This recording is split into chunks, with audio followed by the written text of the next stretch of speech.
All right, ladies and gentlemen, my name is Mr. McLeod.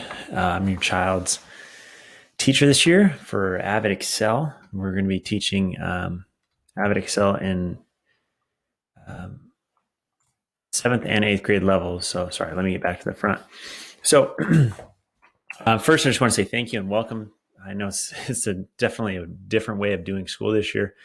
And I appreciate you even taking the time to watch this video. I know you've got a lot going on, and there's a lot of things going on right now to distract us from what we've got going on. But I want to say thank you, and I appreciate you taking the time to watch this video. So let's go ahead and get into it. This is for AVID Excel, grades 7 and 8, and this is just a quick kind of overview of the class and what we're trying to do, and a little bit about me, the ways you can contact me, and realistically, the things that you want to know. What is my kid going to be expected to do every day? What are they graded on, and how are they graded? How often are they graded? And how you can contact me if there's issues. So a little bit about me.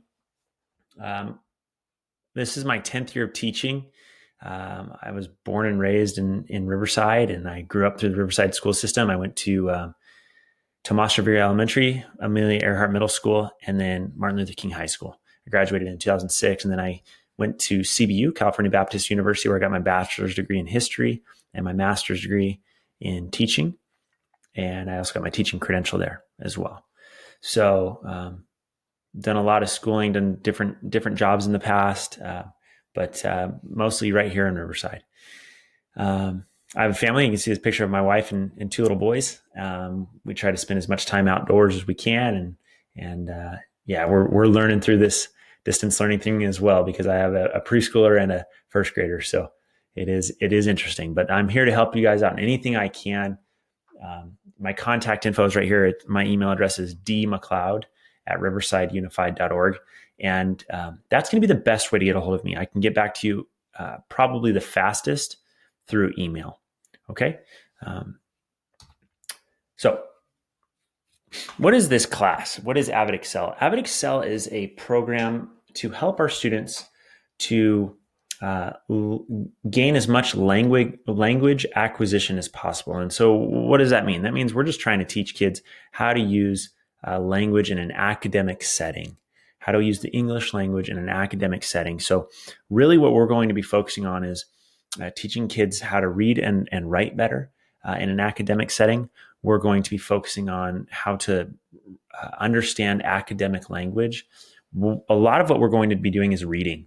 We're going to be taking articles that are scholarly articles or academic articles on various subjects, math, science, history, college, things like that. And we're going to read those articles and dissect them and teach the kids how to get the most out of that reading that they possibly can.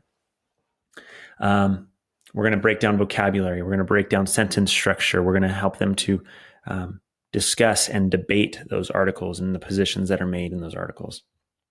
And these are all valuable tools in this type of classroom, because our goal is we want to help these students gain language acquisition so that they can easily transition into AVID when they get to high school. And AVID is a program, this is AVID Excel, but AVID is a program that really helps kids to focus in on how to get into college, what is college like, how to prepare for college, how to be organized for college, what it takes to get into college, all those things. And we will learn some of that stuff here as well. A big part of my class you'll see is organization, teaching students how to take notes, teaching students how to stay on top of their schoolwork, and really just to help them with all of their other classes. So the biggest things that I would ask of you guys is to really encourage your kids, be in class on time, log in before they're supposed to log in, have their work done on a daily basis, have their cameras on. I have a lot of students that just don't want to turn their cameras on. Please tell your student to turn their camera on if it's an option for your family. I understand for some families it doesn't work, but if it's at all possible, please have them have that camera on. It just makes the learning environment so much more as close to a classroom setting as possible. So that's what I can say about that. Late work policy, students have 1 week to turn in late work, and they will get marked down and up to the highest grade they can get on it is 70% if it's late. And then after that week, it is too late to turn in. I usually grade things every week, mostly every day, but grading is done in their grade book and updated at least once a week. And their grade is made up of 3 different categories. They're going to be doing scholar checks, which are simply where I have quite a few tutors. They're college students that are going to be tutors that are going to be helping me. And these tutors will be basically checking in on the students' grades. They'll be checking in on the students' organization, making sure that they're using their daily planner, making sure that they're taking AVID notes, making sure that they have their supplies they need. And then they do that with them every single week. That's 10% of the grade. As long as they're doing the scholar check and making sure that all their stuff is ready, and those are on Tuesdays, as long as they do the things that are required of them, they'll get the full points there. Also on Tuesdays, we're going to be having scholar group tutorials. So this is basically a time for students to get tutored or get help or access some tutoring for some of the things that are going on in their classes, but also to help them really understand the readings that we're going through, help them to understand the assignments that we're trying to accomplish in class. That's as long as they're participating in that, and as long as they're doing their tutorial request form, which is a form they have to fill out once a week, basically preparing them to come ready to be tutored. As long as they do those things, that's 40% of their grade, and they'll get the full points for that. And then we'll do a variety of other types of assignments. So we've done some, I've taught them how to create a Google Calendar, so they get graded on that. I've taught them how to take some AVID notes. That's an AVID assignment. We'll be researching colleges. We will be doing, like I said, a lot of reading and those things, and all that fits in that 50% of the grade. Okay. My Google Classroom, this is what my students are going to be accessing every single day. One, to log into my meetings, but also they will be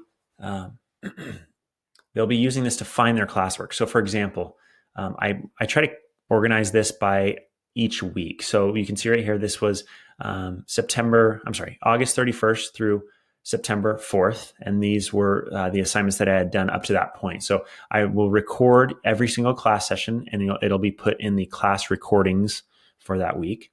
So that way, if a student is ever absent, they can just watch the video there. You can also watch it as well through your student's Google Classroom account. And what they would do is they would click on this assignment. So this was an email the teacher assignment. So basically, I'm trying to teach the students how to email their teachers in an appropriate fashion. This being distance learning and all the online type of schooling that we're doing, they're going to be emailing their teachers quite a bit. And so what we did was we went through and I explained to them how to email their teachers, and that I gave them specific directions, and those directions are in this link right here. And then they were supposed to email me. And once they did that and they accomplished that, then they got the points. So that's the type of assignment we might do. The things that I would expect, you can pause and read some of these things, but the biggest thing that I'm really, and I know my picture is kind of in the way. I'll move it up here. The biggest thing is I want your students to have their cameras on if possible, to come into class and be respectful of each other, be respectful of me, be ready to work. I have some students that are like laying in bed. I have some students that are laying on the couch. I want them to treat this as if it's at school, because it is school. It is school this year. I want them at a table. I want them at a desk.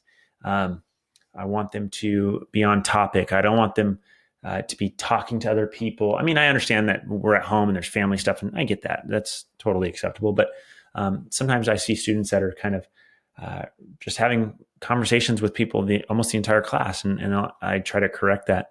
But please have them focused, paying attention. Maybe it'd be a good idea to get maybe some headphones for your student, because it's easier to hear and stay focused and listen. And it also makes it so that we don't get feedback in the computers. Trying to give them a quiet place to work, being on time, not cheating, not plagiarizing or copying other people's work, and just participating. I want these students to have a great academic year. I don't want this to be a year that we look back on and students feel like they wasted this year. I really am going to push these students as if it's a normal class. So these are some things that I would appreciate. Thank you for helping me with this. I take attendance every single day at the beginning of class, and I try to take it again midway or towards the end of class to make sure I didn't miss anybody. But if I do make a mistake, please email me. Again, there's my email address. Email me and let me know as soon as you possibly can. So what are some of the examples of things that we do? I kind of showed you one, but here's some other things. The goal of this class is to help students get organized, to learn good study habits, to excel in their use of language. We really try to focus on writing, inquiry, collaboration, organization, and reading. So I know that was quick, and I hope that this helped you kind of understand what we're doing with this class. And I am going to have a meet and greet. I will be having this meet and greet on September 16th.